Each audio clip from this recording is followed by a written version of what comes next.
Hello there, dear viewer. I hope you're doing very well today. I certainly am, because I'm so excited to talk about some of the latest releases from Radiance Films.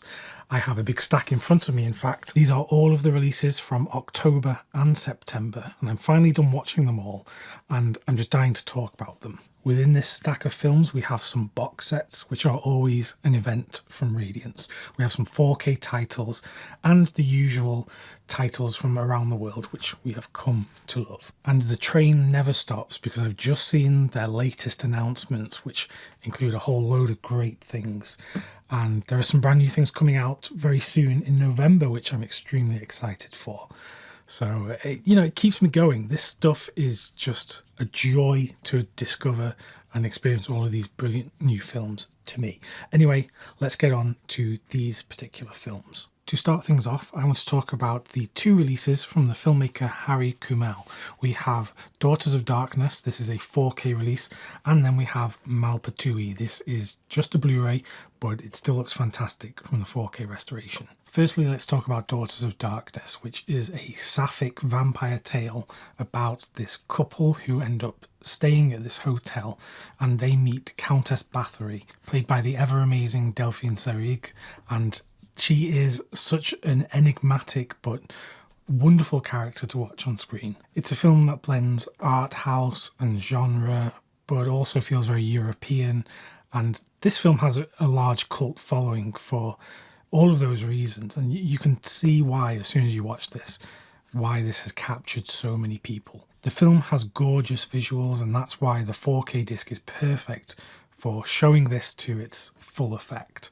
And I was just mesmerised by this film. It's absolutely beautiful. So if you even remotely like the sound of a European art house vampire genre movie, then Daughters of Darkness is definitely one to add to your list. And this particular edition comes with a fantastic booklet inside the rigid hardbound case, and as always, great special features on the disc. Then we come to Malpatui, and as you can see from the case, this has a particular shiny foil effect to it, so it probably doesn't show up as well as I'd like on camera. In this story, we follow this young man, a sailor, as he comes to visit his uncle in this massive mansion, which seemingly defies all logic in terms of its structure and architecture. And while he is there, loads of other distant family members are there, seemingly in anticipation of the uncle passing on some kind of inheritance. Is he going to die soon? Who knows? Maybe that hasn't piqued your interest, but something that should is that said uncle is played by none other than Orson Welles, who gives a tremendous performance as the uncle. But outside of that, much like Daughters of Darkness, the visuals are arresting, the sets and the costumes, it's beautifully, almost garish in a way. And the film very much reminds me of some of my favourite films, notably Wojciech Haas's The Hourglass Sanatorium, in terms of the dreamlike logic here. Also in some ways feels a bit like a Fassbinder film in a very strange way in terms of how the characters interact with one another. And maybe it's just the very colourful visuals that I'm relating to him. It's a film I was seeing for the first time on this Blu-ray release and has absolutely shot up to being one of the greatest things I've seen all year in terms of how much it tickled my particular interests and likes in cinema. And as with Daughters of Darkness, there's a great booklet inside and brilliant special features on the disc.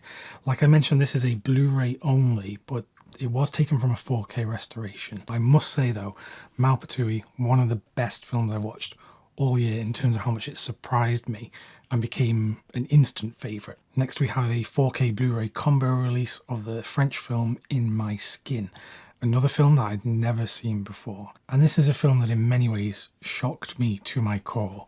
Within this story we follow this young woman who is at this party and she's not really connecting with anyone, so she goes outside, and when she's outside she gets kind of caught on some kind of construction materials, and she just brushes this thing off. But when she gets home, she realizes she's actually really hurt herself, like in a really bad way, and it needs medical attention. Like her leg is completely torn open. She ends up being fine after this, but what lingers is a fascination with her own body and her skin in terms of injury, and exploring her own body in this really kind of gruesome way. Throughout the runtime of the film, we see her mutilate her own body, disfigure her body in these really quite brutal scenes. So from this, I think it's quite clear that we have a film that some people are just going to instantly dislike because of this graphic content. And I think if you just take it at face value, a lot of people are not going to like it for that reason. However, there are things that you can read into the film, what it's symbolizing, what all of this means. And after watching this film, I went online to just check out some of the reviews, see what some people were saying. And while it's not something that I directly took from this film, a lot of people were saying how it was quite a cathartic experience for them due to how they didn't feel comfortable in their own bodies and exploring changing their body and things like this. And in a strange coincidence, I watched this the same day that I was reading up about this news story in the English news about this surgeon in this country on the NHS who, was a working surgeon, but he had this fascination with amputation. And he lied to his colleagues in order to get his own legs amputated. And he had like a kind of sexual fascination with amputation and removing his own limbs. So I know that's completely unrelated to the film, but in many ways it made me think about what is this person going through? How did they get to this point where this is what they decide to do with their own body? For me, it's a tough watch. And there are particular scenes where it is quite gruesome what is going on. And I'm not rushing to watch it again anytime soon.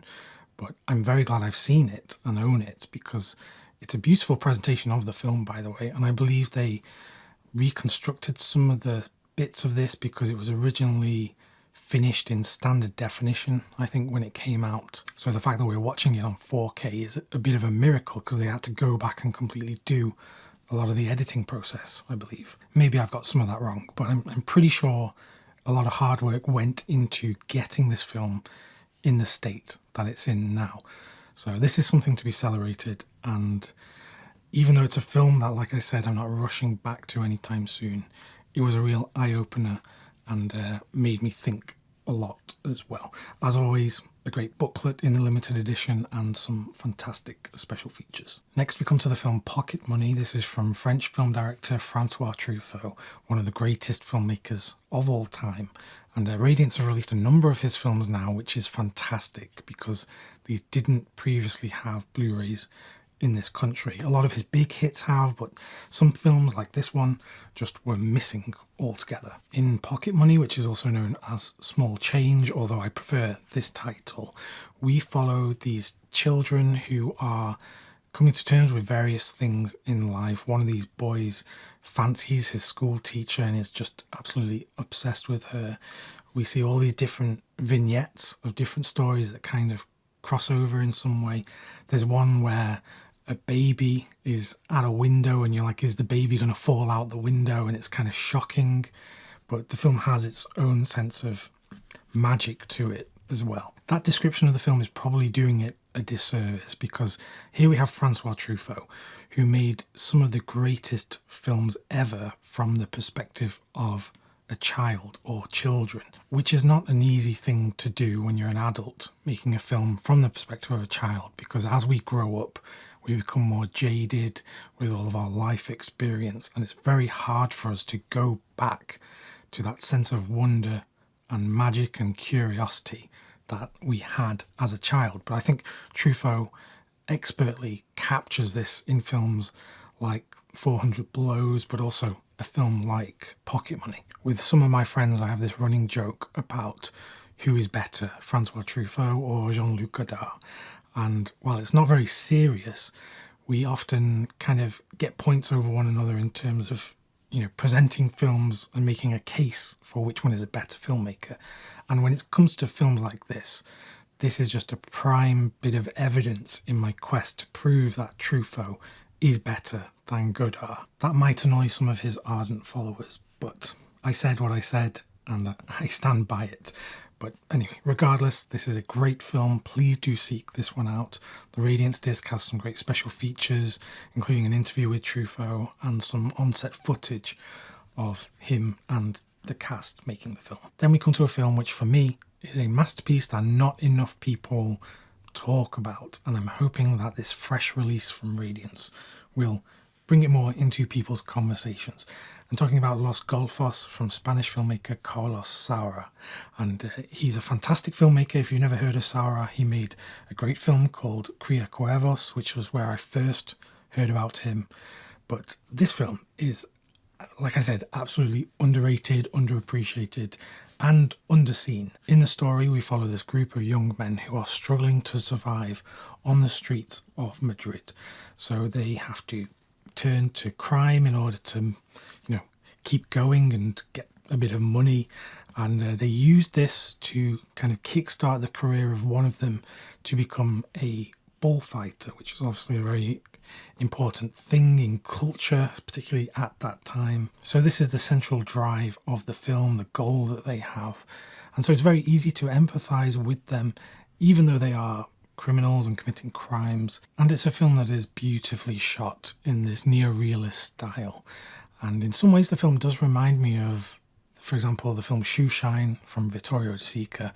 In that film, the two boys, one of them wants to become a horse racer. And so you could do a great double bill of this film and Shoe Shine, which maybe I'll do one day, although I'd have to be mentally prepared for some of the kind of deep stuff going on in these films. If I've not already sold you on this film, I don't know what quite will, but the Blu-ray looks excellent from the new 4K restoration.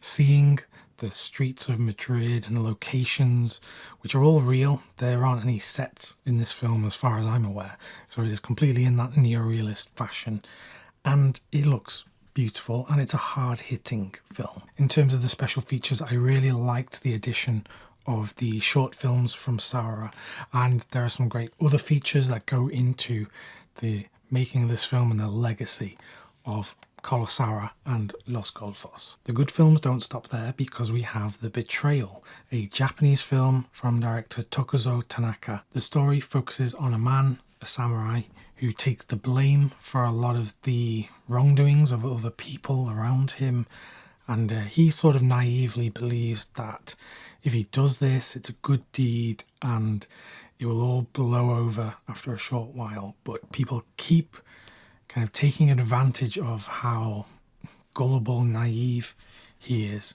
and eventually this leads him to desperation. Now, I'm worried about revealing too much about what goes on in this film and where it leads to, but towards the climax of this film, there is this fantastic battle sequence which just had my jaw like kind of dropping constantly, because I just thought it was going to stop and then it just kept going. So the film is very unique in how that is carried out, and it's a film that is absolutely memorable for me, and I'm so glad Radiance have released it on this disc.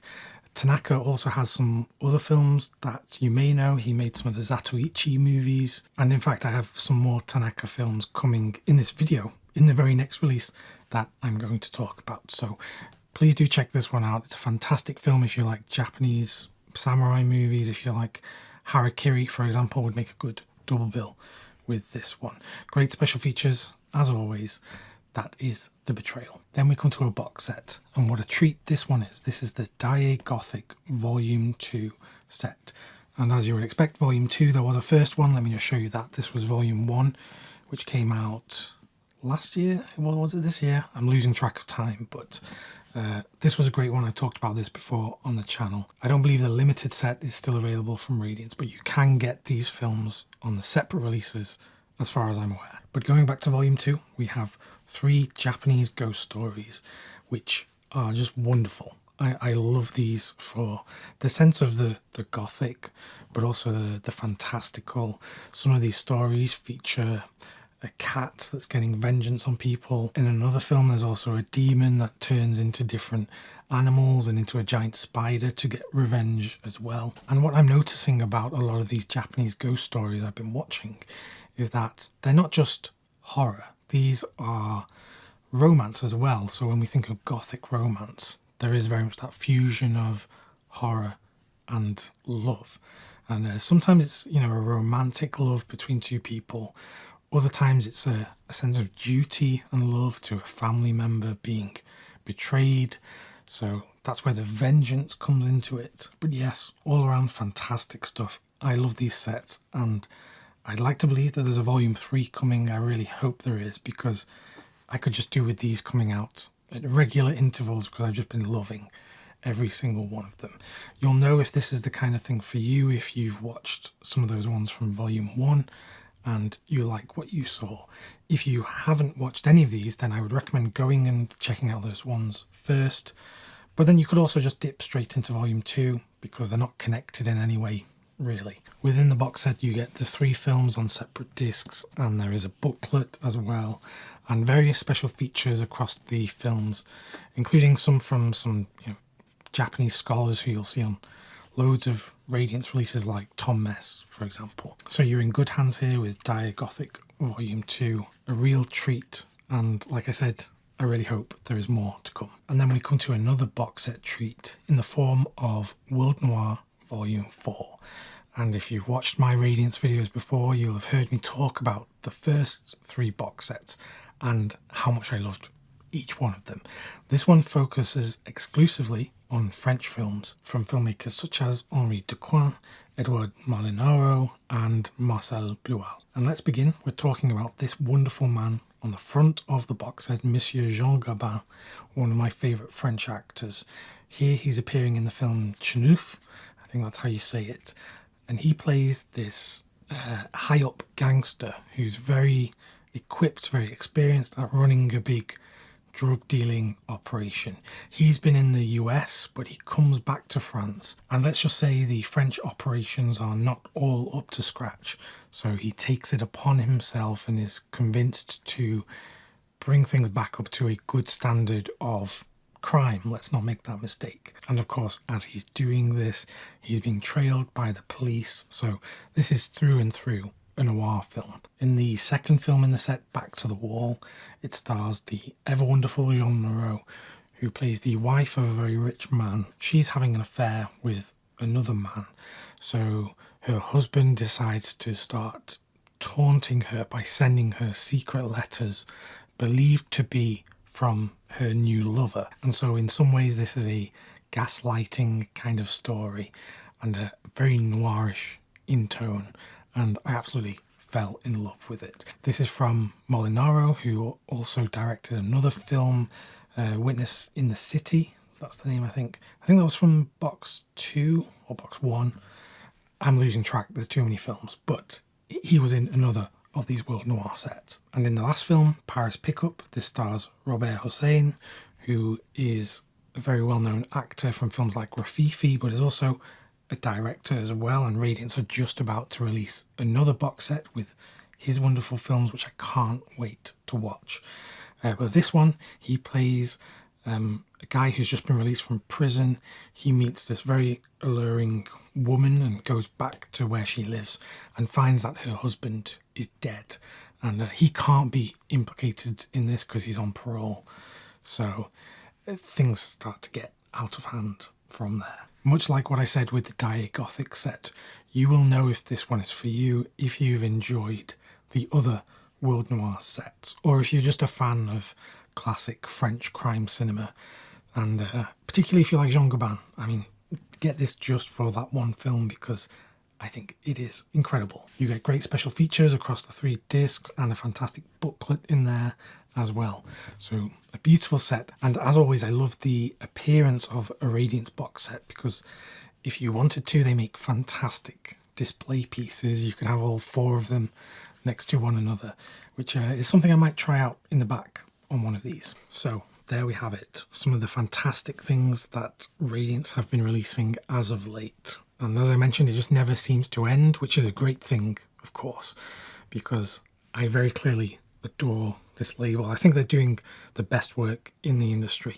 So I really hope they continue, and I can't wait for what comes next. If you would like more Radiance recommendations and reviews, I have made many videos on them since they started as a label, and there's even an interview I did with the label owner, Fran Simeoni, back when the label had first started. So yeah, do take a look on the channel and click the video that's on screen now if you want some more reviews and recommendations. As always, thank you for watching, and I will see you soon.